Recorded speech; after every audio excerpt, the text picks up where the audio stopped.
Assalamualaikum warahmatullahi wabarakatuh. Shalom, Om Swastiastu, salam kebajikan, namo buddhaya.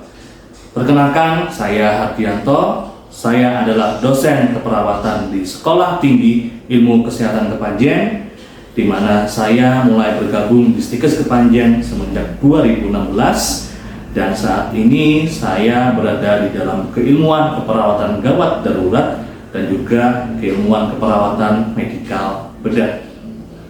Salah satu mata kuliah yang saya ampu adalah keperawatan kegawat daruratan, di mana mata kuliah ini adalah mata kuliah yang membahas mengenai konsep dan perencanaan asuhan keperawatan yang etis, legal, dan peka budaya pada klien yang mempunyai masalah aktual maupun masalah resiko yang terjadi secara mendadak dan tidak dapat diperkirakan dan atau tanpa disertai kondisi lingkungan yang mendukung, serta kondisi klien mengalami kritis dan mengancam kehidupan.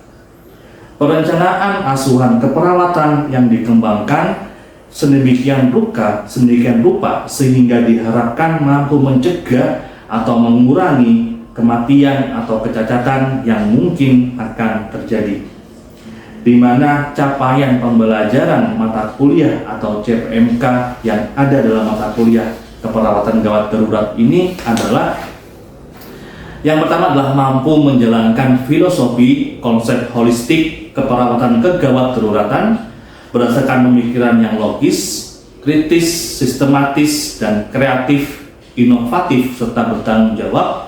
Ini adalah aspek sikap. Kemudian CPMK 2-nya adalah aspek kognitif, yaitu mampu mengaplikasikan ilmu keperawatan gawat darurat dan memperhatikan nilai humaniora. Kemudian CPMK 3-nya yaitu adalah mampu melakukan asuhan keperawatan dengan kasus kegawatan, kedaruratan, dan kegawat daruratan terkait gangguan berbagai sistem tubuh. Kemudian CPMK 4 adalah keterampilan umum, yaitu mampu melaksanakan simulasi pendidikan kesehatan dengan kasus kegawatan, kedaruratan, maupun kegawat daruratan terkait multisistem pada individu. Kemudian CPMK 5 adalah keterampilan khusus, yaitu mengintegrasikan hasil-hasil penelitian ke dalam asuhan keperawatan dalam mengatasi masalah yang berhubungan dengan kegawatan, kedaruratan, maupun kegawat daruratan. Selanjutnya adalah bahan kajian yang ada atau dibahas di dalam mata kuliah keperawatan gawat darurat ini adalah: yang pertama, filosofi, konsep holistik, dan proses keperawatan gawat darurat, meliputi yang pertama konsep keperawatan gawat darurat, peran dan fungsi perawat gawat darurat, kemudian juga etik, legal, dan kultural sensitif dalam keperawatan gawat darurat, kemudian adalah efek kondisi kegawat daruratan baik pada pasien maupun pada keluarga, kemudian adalah isu end of life di keperawatan gawat darurat.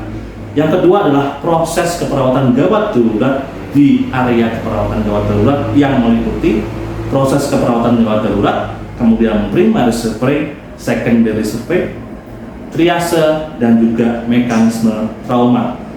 Kemudian yang ketiga adalah pengelolaan asuhan keperawatan dengan kasus kegawat daruratan mencakup satu, intervensi kolaborasi dan juga intervensi mandiri pada berbagai kasus, seperti pada kasus syok yaitu hipovolemia, hiperglikemia, resusitasi cairan. Kemudian juga pada kasus kegawat daruratan trauma, misalnya adalah angina pectoris, IMA, cardiac arrest, ARDS, dan juga stroke. Kemudian juga ada kegawat daruratan trauma seperti misal trauma kepala, trauma abdomen, trauma toraks, dan lainnya. Kemudian ada juga simulasi pendidikan asuhan keperawatan pada kondisi kegawat daruratan. Kemudian ada juga penelitian terkait pengelolaan atau asuhan keperawatan kegawat daruratan. Kemudian bentuk perkuliahan yang dilaksanakan di Stikes Kepanjen ada dua, yaitu kami melakukan secara luring maupun secara daring. Secara luring bentuknya adalah kuliah dan juga praktikum, dengan metode adalah PCBL dan juga diskusi. Kemudian untuk yang daring kami menggunakan e-learning Stikes Kepanjen, di mana pada e-learning, di dalam e-learning ini ada RPS, materi perkuliahan, kemudian juga bisa dilakukan pengumpulan tugas maupun tanya jawab dengan dosen yang berkaitan. Kemudian adalah aspek penilaian. Penilaiannya kami menganut penilaian assessment of learning, assessment as learning, dan assessment for learning, di mana adalah bahwa ketiga assessment ini memungkinkan assessment pembelajaran atau penilaian pembelajaran tidak hanya dilakukan pada satu waktu, tapi juga keseluruhan proses yang dilakukan oleh mahasiswa. Kemudian di mana untuk bentuk penilaiannya ada bentuk tes dan bentuk non tes, di mana bentuk tes yaitu secara objektif melalui pilihan ganda, dan bentuk non tesnya adalah unjuk diri dan sikap baik waktu kuliah maupun waktu praktikum, di mana bobot penilaian atau skor penilaian masing-masing tersebut adalah kami sepakati antara dosen dan mahasiswa di awal perkuliahan atau di awal semester, sehingga ini menjadi objektif dan juga menjadi adil bagi mahasiswa. Sekian penjelasan deskripsi diri dan mata kuliah yang saya ampu. Semoga berkenan. Selanjutnya kita menuju ke pembelajaran yang saya lakukan dengan mahasiswa. Terima kasih, selamat pagi. Ini lagi. Baik, selamat pagi adik-adik semuanya. Assalamualaikum warahmatullahi wabarakatuh. Ya, hari ini kita akan mulai kuliah keperawatan gawat daruratnya. Dengan hari ini kita akan membahas mengenai akut coronary syndrome. Ada yang tahu? Belum ya? Kalau serangan jantung tahu? Ada yang keluarganya kena? Ada yang pernah keluarganya? Hah? Alhamdulillah belum. Keluarganya mungkin tahu, Pak D-nya, Bu D-nya yang kena? Belum. Akut coronary syndrome. Ini capaian pembelajarannya.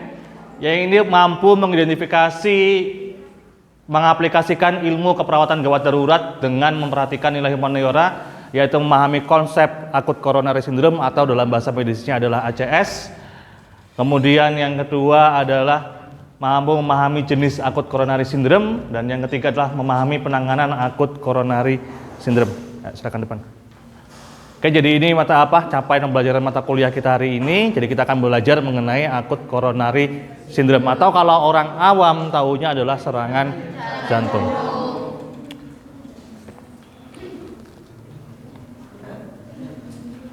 Oke, jadi apa yang dimaksud dengan akut coronary syndrome adalah keadaan di mana terjadi penurunan aliran darah ke otot jantung yang disebabkan oleh karena adanya sumbatan pembuluh darah, di mana ACS merupakan suatu kegawat daruratan jantung dengan gambaran klinis yang beragam, mulai dari nyeri dada, angina tidak stabil, sampai infak miokard akut dibagi jadi 3, yaitu angina tidak stabil, non-ST elevasi miokard infark atau non-STEMI, dan ST elevasi miokard infark. Nanti kita bahas satu-satu. Yang pertama, suatu keadaan di mana terjadi penurunan aliran darah. Ini ada misalnya pembuluh darah. Misalnya mengalir dari sini ke sini. Ini aliran darah.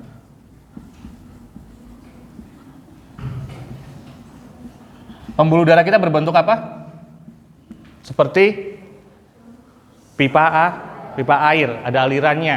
Di sini kalau pipa air bisa tersumbat, begitu juga dengan pembuluh darah. Misalnya katakan penurunan aliran darah yang disebabkan oleh karena adanya sumbatan pembuluh darah. Sumbatan itu apa? Sumbatan itu di sini nanti. Ya. Ini. Misalnya kalau awalnya ya nggak ada sumbatan, ini bisa mentransferkan mungkin 2 liter per menit. Ini kalau jalannya normal. Tapi kalau ada sumbatan bisa cuma sampai turun jadi mungkin 1 liter per menit. Macet. Sama kalau di jalan raya, jalan tol. Ada yang pernah ke jalan tol? Pernah menemui kecelakaan di jalan tol? Atau truk guling di jalan raya atau mana, itu kan jalannya jadi macet. Sama kayak gitu, pembuluh darah juga Kalau pembuluh darahnya tersumbat, maka terjadi penurunan aliran darah. Itulah yang disebut dengan akut coronary syndrome. Suatu kegawatan jantung ada tanda klinisnya. Jadi akibat penurunan aliran darah ini ada akibatnya, yaitu adalah mulai dari nyeri dada. Ini yang salah satu ciri khas dari ACS, nyeri pada bagian dada. Jadi kalau ada keluarga, bapak, ibu, atau Pak D, Bude, biasanya yang kenapa saya sebut yang sudah tua-tua, karena biasanya ini menyerang pada yang umur tua ya. Itu karena ada nyeri dada, maka bisa dicurigai terjadi serangan jantung. Karena nyeri dada plus nanti ada tanda-tandanya klinis lainnya, nanti kita jelaskan. Ada 3 jenis yang pertama ya, 3 jenis serangan jantung. Jadi serangan jantung itu tidak, kalau orang awam taunya kan cuma 1 ya, cuma serangan jantung saja, tapi sebenarnya ada 3 secara klinis. Yang pertama adalah angina tidak stabil, yang kedua non-ST elevasi myokard infarct, kemudian juga yang terakhir adalah ST elevasi myokard infarct atau STEMI. Yang paling terkenal yang nomor 2, non-STEMI. Ini bahasa medis yang harus kita tahu, non-STEMI, STEMI, dan UAP. Itu 3 jenis dari serangan jantung. Yang paling sering terjadi adalah non-STEMI. Ini kita lihat videonya.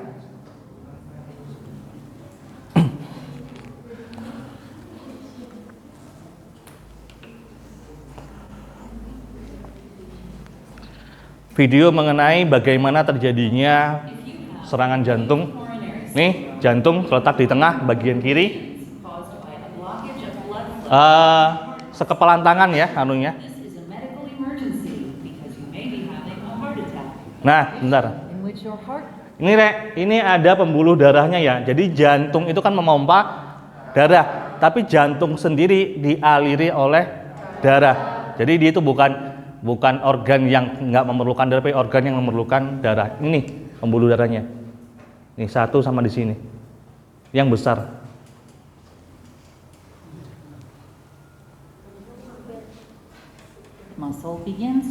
Nah, ini pergerakan jantung. Nah, itu ya, darahnya dipompa.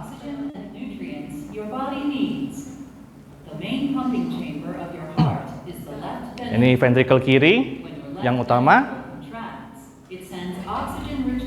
Ini ke aorta, nanti ke seluruh tubuh.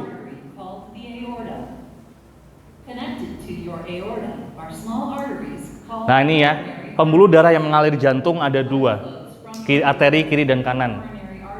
Nah, ini bentuknya kayak gini. Nah, ini ya, dia memompa aliran darah. Ini kalau ada aterosklerosis. Ini jadinya menyempit, jadi aliran darahnya jadi terhambat. Nanti deh. Sabar. Ini plak. Nah, ini plaknya bisa. Nah, ini tadi kan ada plak ini ya, ini apa Pak? Ini lemak. Lemak dari mana? Lemak gorengan, lemak dari jeroan. Iya bener. Lemak itu kan nanti kan kalau kebanyakan tidak bisa dicerna habisan, diolah aja ditimbun di tubuh kita. Salah satunya adalah di pembuluh darah ini lemak. Ini adalah lapisan kulitnya, di lapisan dari pembuluh darah. Nah, kalau ini udah terlalu besar, ini bisa pecah ya. Ini namanya pecah, Rek. Ini pecah, ininya kan menghalangi, kelihatan kan menghalangi ya pecahannya. Lukanya menghalangi, terjadi sumbatan. Inilah yang dinamakan dengan serangan jantung. Ketika ini terjadi, ini alirannya ada nggak? Tidak ada kan? Oksigen nggak ada, kemudian dia mengalami nyeri. Nah, ini ketika nyeri terjadi itu adalah sebenarnya ininya tuh terjadi pemecahan pembuluh darah atau sumbatan. Jadi ketika orang nyeri saat serangan jantung itu adalah terjadi ini. Kemudian sering juga kan dikatakan, saya sebelumnya memang suka nyeri-nyeri. Nah, ketika dia suka nyeri-nyeri itu, ini terjadi penyempitan pembuluh darah. Karena sempit itu oksigennya kurang, akhirnya sakit pada bagian dada. Jadi kan bisa aja kan, saya sebelumnya memang mengatakan nyeri-nyeri pasiennya. Nah, ini terjadi penyempitan pembuluh darah, kemudian ketika serangan terjadi, tambah nyeri, tambah nemen. Common cause of coronary artery blockage. Nah, ini yang normalnya. Common causes of Normalnya kayak gini. include coronary artery spasm or dissection. In a coronary artery spasm, Ini spasm atau pembuluh darahnya itu mengalami kejang. Nih ya. Ini ototnya kejang, akhirnya can cause a temporary menyempitkan pembuluh darah. Ini penyebabnya kejang. coronary artery. Jadi nggak cuma sumbatan, tapi ada kejang juga. During a coronary artery dissection, the inside wall Ini artery dissection. Ini pecah which can block blood flow. pembuluh darahnya. Bisa karena kecelakaan, karena apa? The cause of blockage in either Ini ya, blockage atau penyumbatan. nutrients in your blood from reaching the part of your heart supplied by the artery. As a result, Nah, ini muscle in that area karena penyumbatan di sini, maka yang di sini menjadi tidak ternutrisi, akhirnya jadi mati. called a heart attack. Nah, ini namanya dinamakan dengan serangan jantung. Infarction or MI. Kalau sudah mati itu A blocked coronary artery may Ya, also cause ada yang nanyakan? Angkat tangan. Nah, kalau sudah mati itu nggak bisa dibalik. nggak bisa. Salah satu kekurangan otot jantung dia adalah susah, bukan nggak bisa, tapi susah untuk diperbaiki. Bisa tapi nanti menimbulkan. Nih kalau menimbulkan bekas nih tahu kelihatan luka saya? Ini saya bisa tuh, ada bekasnya nggak? Jantung gitu juga. Kalau dia udah mati kayak gini, dia nanti akan ada bekasnya. Dan ini mengganggu daripada pergerakan jantung. Jadinya makanya kan kalau orang udah kena serangan jantung dia jadi lemah karena ini ototnya udah kurang. Ada lagi, silakan. Kan kalau orang katanya kalau kaget bisa kena serangan jantung itu dari mana? Enggak, itu mitos. Berarti karena orangnya sebelumnya nggak punya jantung.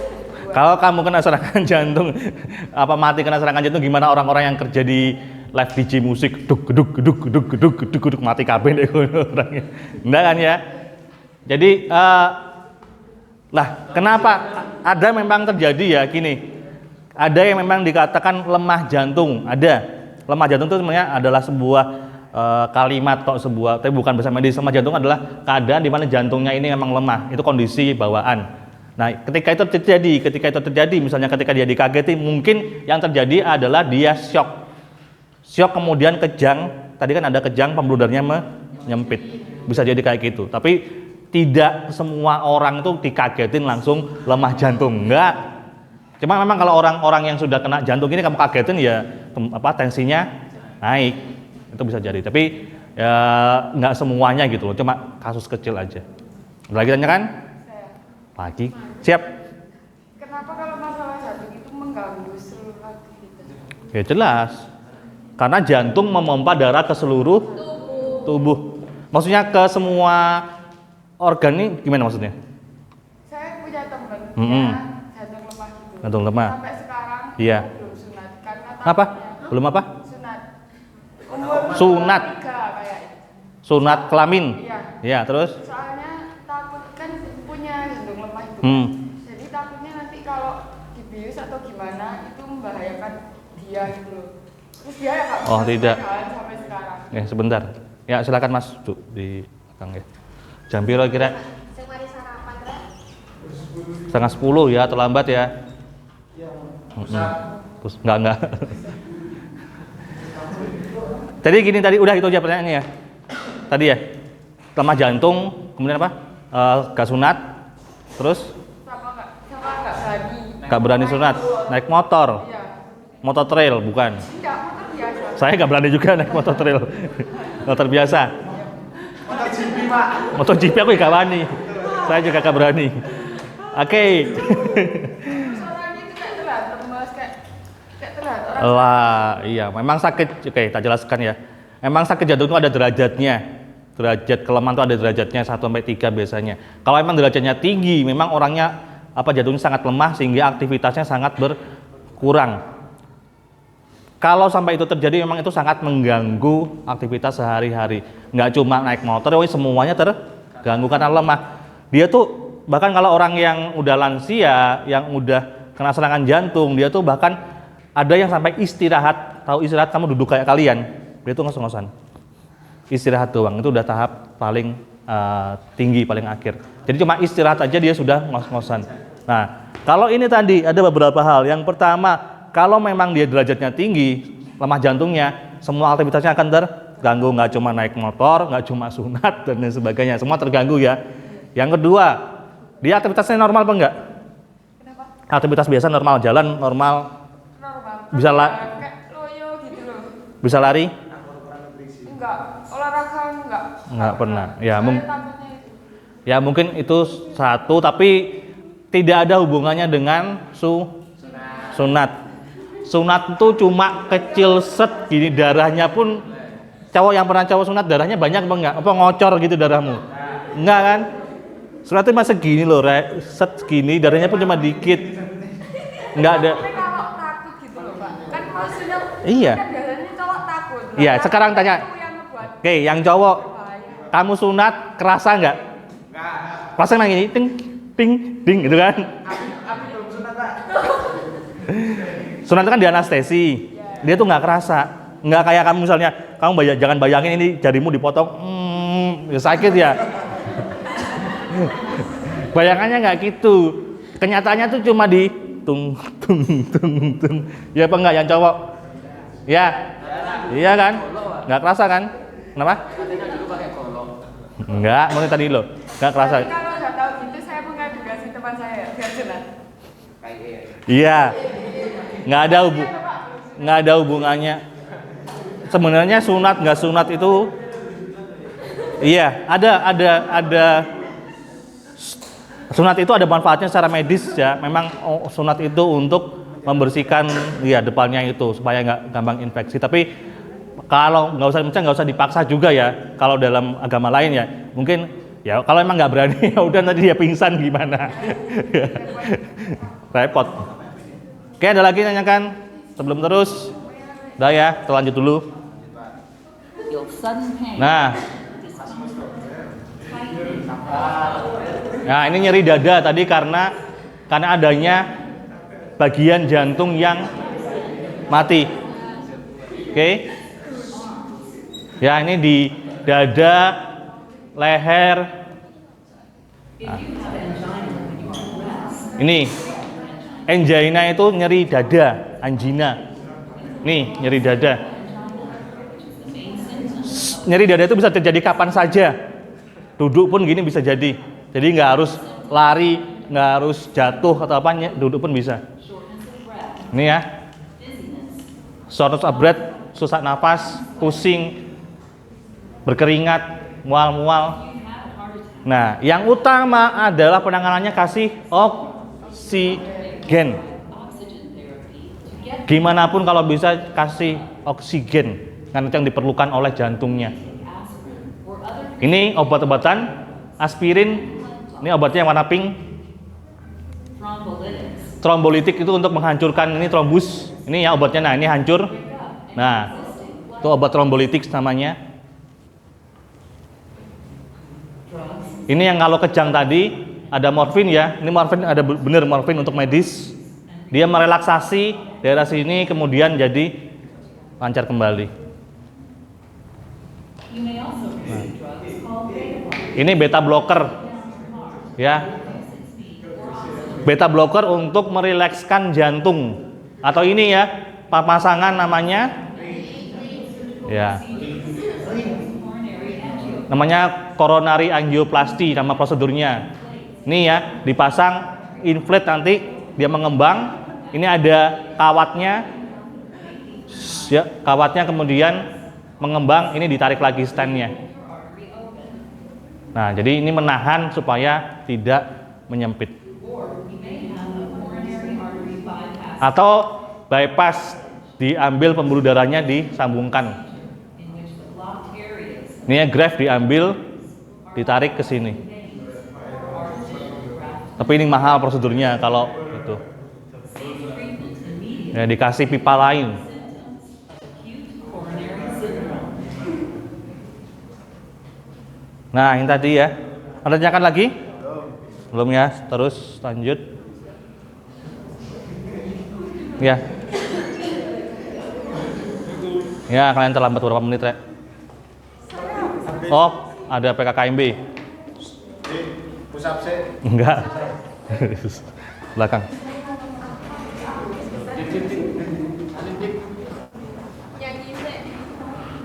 Oke, kita bahas yang pertama adalah aterosklerosis. Ini perjalanan dari tadi penyumbatan pembuluh darah. Ini ya, ini yang normal, mulai menebal, mulai rapuh dan bocor, akhirnya menyumbat. Ya, inflamasi tunika intima. Tunika intima tadi adalah bagian dalam dari pembuluh darah tadi yang mengalami pembengkakan tadi, penimbunan lemak, kalsium, komponen darah, karbohidrat dan lain sebagainya. Jadi ini itu lemak, kalsium, komponen darah dan karbohidrat dan lainnya. Ini loh yang kuning-kuning. Ini tumpukan lemak, kalsium, pembuluh darah, terbentuk plak aterosklerosis. Ini namanya plak. Yang kuning-kuning namanya plak aterosklerosis. Arterinya menyempit, endapan kalsium, plak mudah pecah. Tadi ya pecah, jadi dia menumpuk dulu, menebal dulu, kemudian bisa pecah. Kalau udah pecah dia akan mengakibatkan sumbatan. Ini ya. Jadi itu menebal, kemudian pecah jadi sumbatan. Ketika dia menebal tadi, pasien akan mengalami nyeri dada. Udah mulai gak enak, udah mulai nyeri-nyeri, ngap kalau bahasa pasien yang biasanya. Ketika terjadi pecah serangan, itulah serangan jantung. Ya, aterosklerosis adalah suatu penyakit dengan fase stabil dan fase tidak stabil. Jadi tergantung daripada sumbatannya stabil atau tidak stabil tadi. Apakah sumbatannya nanti kapan bisa terjadi suatu saat tiba-tiba dia pecah. Kayak sumbatannya itu kan tiba-tiba pecah bisa, tiba-tiba rontok bisa, tiba-tiba rapuh bisa nih. Jadi ada fase stabilnya, ada fase tidak stabil, silih berganti. Makanya tadi dikasih obat-obatan anti trombus tadi, trombolitik. Ya, jam berapa ya? Terlambat Anda? Ya. Oke. Jadi ini sumbatan ya. Sumbatannya ini ya mulai dari normal, mulai ada menebal, terjadi trombus, mulai trombusnya bocor. Oke, semuanya tadi kita sudah belajar tadi ya mengenai ini ya, capaian mata kuliah hari ini. Satu, tentang konsep ACS tadi ya. Tadi mulai dari penyempitan pembuluh darah, kemudian pecah trombusnya, kemudian mengakibatkan kekurangan oksigen, kemudian selnya mati. Kemudian tipenya ada 3, STEMI, non STEMI, dan UA. Kemudian penanganannya mulai dari ABC, infus, EKG sama itu. Oke, ada yang tanyakan? Oke, kalau ada saya akhiri, terima kasih kehadirannya. Selamat pagi semuanya. Oke. Ya, udah.